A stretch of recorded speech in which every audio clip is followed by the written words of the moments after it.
बात करते हैं दाऊद इब्राहिम की। दाऊद इब्राहिम और छोटा राजन के बीच दुश्मनी की बात करते हैं। हालांकि इस दुश्मनी से आपको कोई खास फर्क नहीं पड़ता, बावजूद इसके आपके लिए खबर जरूरी है। जरूरी इसलिए है क्योंकि सड़कों पर गैंग वॉर कर दुश्मनी का हिसाब किताब निपटाने वाले ये गैंग अब इंटरनेशनल लेवल पर साजिश रच रहे हैं। छोटा राजन को खत्म करने के लिए डी कंपनी ने इस बार बेहद फुल प्रूफ प्लान तैयार किया था। छोटा राजन का काम तमाम करने के लिए दाऊद ने जेंटलमैन शूटर्स की भर्ती की थी। छोटा राजन को मार गिराने की जिम्मेदारी छोटे शकील ने ली है। इस मिशन को अंजाम देने के लिए अंग्रेजी बोलने वाले गुड लुकिंग और बेहद प्रोफेशनल शूटर्स की भर्ती की गई है। इन जेंटलमैन शूटर्स का काम सिर्फ छोटा राजन को जख्मी करना था, क्योंकि छोटे शकील ने राजन को अपने हाथों से मारने का प्लान बनाया था। छोटा शकील अपने हाथों से छोटा राजन के सिर पर गोली मारना चाहता था और कत्ल की इस पूरी कार्रवाई को दाऊद वीडियो स्ट्रीमिंग के जरिए अपनी आंखों से देखना भी चाहता था। तो बाकायदा सूट बूट पहने हुए अच्छे दिखने वाले जेंटलमैन शूटर्स को हायर किया गया था। छोटा राजन को मारने का दाऊद का प्लान, छोटे राजन को मारने की साजिश जो है वो कराची में बनी थी। मार्च 2014 में तैयार हो गया था ये पूरा फाइनल प्लान। छोटा शकील को सौंपी गई थी छोटा राजन को मारने की जिम्मेदारी। प्लान का पहला स्टेप था राजन के लोकेशन का पता लगाना। अप्रैल 2014 में ये फैलाई गई थी राजन की मौत की अफवाह।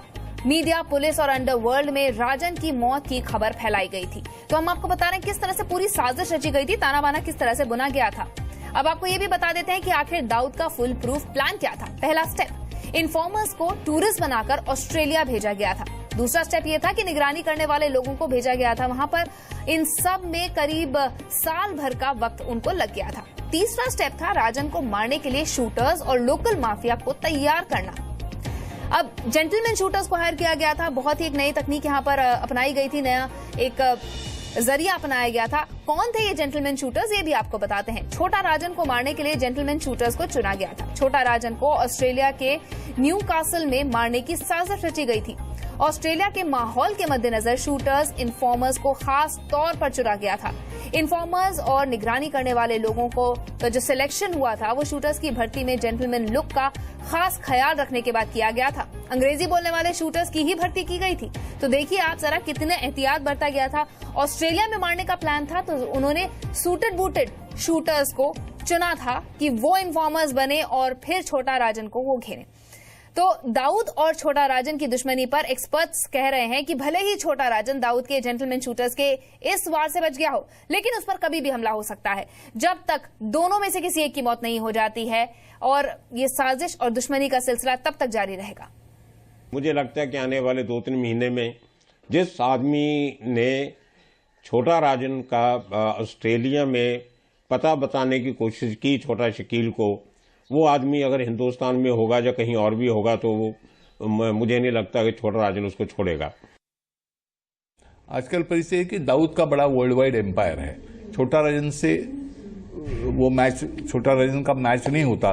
छोटा राजन शायद छोटा होगा उससे, लेकिन वो कोशिश करता रहेगा कि अब इंटरनेशनल फोर्सेस दाऊद के खिलाफ है तो उनको इन्फॉर्मेशन देकर दाऊद के आदमी को पकड़ा दे या मार दे। इसलिए दाऊद उसको रिवेंज करे कि ये आदमी हमको तकलीफ देने वाला है तो उसको तो मारो। इसलिए उसकी कोशिश चलती रहेगी। तो दुश्मनी यह है कि जब तक कोई मर नहीं जाता तब तक दुश्मनी चलेगी, उसमें दोस्ती कभी नहीं हो सकती।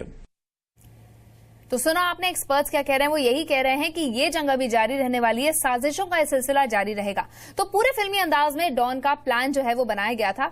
शूटर्स छोटा राजन को घायल कर दें, शकील जो है वो राजन को उसके अंजाम के बारे में बताए, वीडियो कॉल के जरिए में दाऊद से राजन की बात भी कराई जाए, शकील अपने हाथों से राजन को गोली मारे और राजन की मौत को दाऊद लाइव देखे। ये आपने फिल्मों में देखा होगा कि बाकी लोग सिर्फ घेरते हैं, जो मेन आदमी है, जो राइट हैंड कहा जाता है डॉन का, वो जाएगा गोली मारेगा और डॉन कहीं बैठकर लाइव स्ट्रीमिंग देख रहा हो।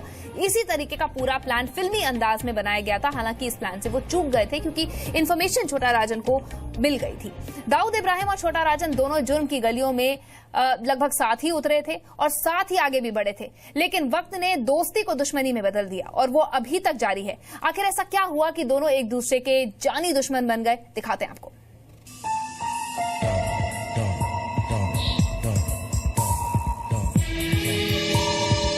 आज भले ही छोटा राजन और दाऊद इब्राहिम के बीच जानलेवा जंग जारी है, लेकिन दोनों किसी जमाने में इतने गहरे दोस्त थे कि एक दूसरे पर जान देते थे। वो 80 का दशक था। छोटा राजन सुपारी लेकर मर्डर के धंधे में अपनी धाक जमा चुका था और दाऊद भी अपना साम्राज्य फैला रहा था। दोनों को ही एक दूसरे की जरूरत थी और इसी जरूरत ने दोनों को साथ किया। 1988 में दाऊद को पुलिस के दबाव के कारण मुंबई छोड़ दुबई भागना पड़ा और वहीं उसने ठिकाना बना लिया और मुंबई की सारी कमान वो छोटा राजन के हाथ में सौंप कर चला गया। इस दौरान अरुण गवली और उसका गिरोह भी मुंबई में पैर पसार रहा था और वो दाऊद के साथ राजन की जान का भी दुश्मन बन गया था।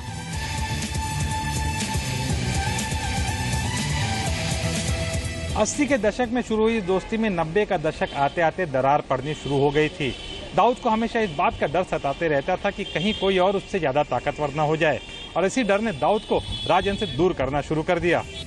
इधर दाऊद की पहुंच अब आईएसआई तक हो गई थी, जिसकी साजिश का खिलौना बनकर वो 1993 में मुंबई ब्लास्ट की तैयारी कर रहा था, जिसमें मैसेज दिया जाना था ये उस समय देश में हुए दंगों में मारे गए मुस्लिमों का बदला है।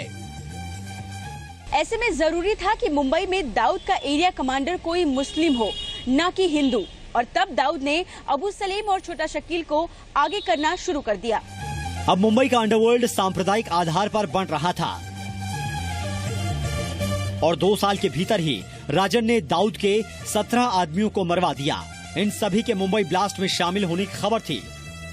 उधर दाऊद ने मुंबई धमाकों के बाद फिर से वहां अपना साम्राज्य बिठाने के लिए दूसरा कमांडर चुना, जो कि था छोटा शकील।